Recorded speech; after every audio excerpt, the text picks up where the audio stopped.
উত্তর দিতে না পেরে রীতিমতো তারা চলে যাচ্ছেন, আপনাদের দেখাচ্ছি। রীতিমতো তারা চলে যাচ্ছেন, তারা সাংবাদিকদের প্রশ্নগুলো এড়িয়ে যাচ্ছেন। দা ওয়েস্টিন হোটেল নিউ টাউনে, আপনারা জানেন যেখানে বিজেপি নেতারা এসে ওঠেন, সেই 5 স্টার হোটেলে সাংবাদিক সম্মেলন ছিল নির্বাচন কমিশনার জ্ঞানেশ কুমারের, সেখানে উপস্থিত ছিলাম আমরা। তো সেখানে এক প্রকার শেষ দিকে প্রশ্ন উত্তরের চক্করে জ্ঞানেশ কুমার পালিয়ে গেলেন।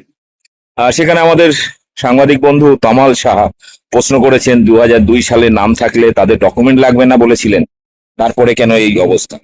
যেখানে 50-এর বেশি বিএলও মারা গেছে, তাদের নিয়ে আপনারা কি ভাবছেন?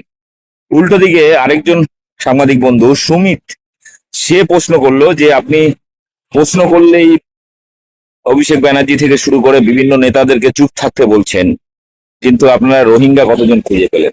আপনাদের শেষ মুহূর্তের অংশটা দেখাবো, প্রত্যেকে ভালো করে দেখবেন এবং ব্যাপক শেয়ার করবেন। आपसे जब अभिषेक बनर्जी ने सवाल किया जाता है अभिषेक बनर्जी की तरफ से, तो आप अभिषेक बनर्जी को अंगुली उठाकर चुप बैठने के लिए बोलते हैं।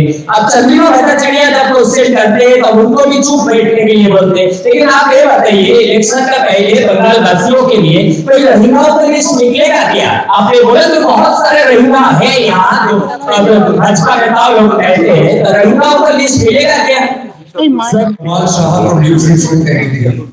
Sir, your first press conference announcing SIR specifically mentioned that if your name is there in 2002 list, then you further do not need to submit any further documents. But then there are people who are already mapped as per your 2002 data, standing in the queue and submitting documents. Would you see that as a harassment if that happens at a personal level? Number one.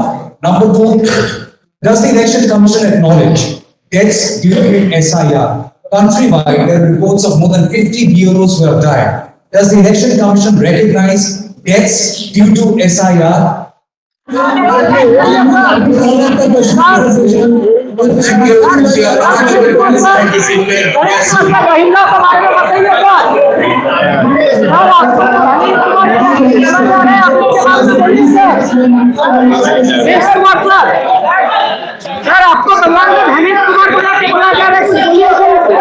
এই মুহূর্তে election কমিশনের রীতিমতো press conference ভন্ডুল হয়ে গেল শেষ মুহূর্তে সাংবাদিকদের বিতর্কিত সব প্রশ্নে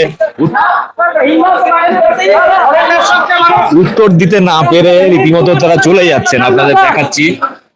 রীতিমতো তারা চলে যাচ্ছেন, তারা সাংবাদিকদের প্রশ্নগুলো এড়িয়ে যাচ্ছেন, সব প্রশ্নের উত্তর দেবেন না ইত্যাদি বলে।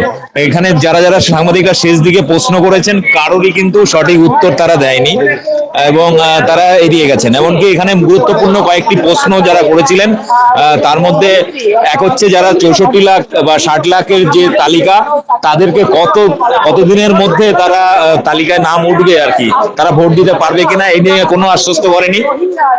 উল্টে রোহিঙ্গা বা বিদেশি কত পাওয়া গেছে সেটারও সঠিক উত্তর দিতে পারেনি।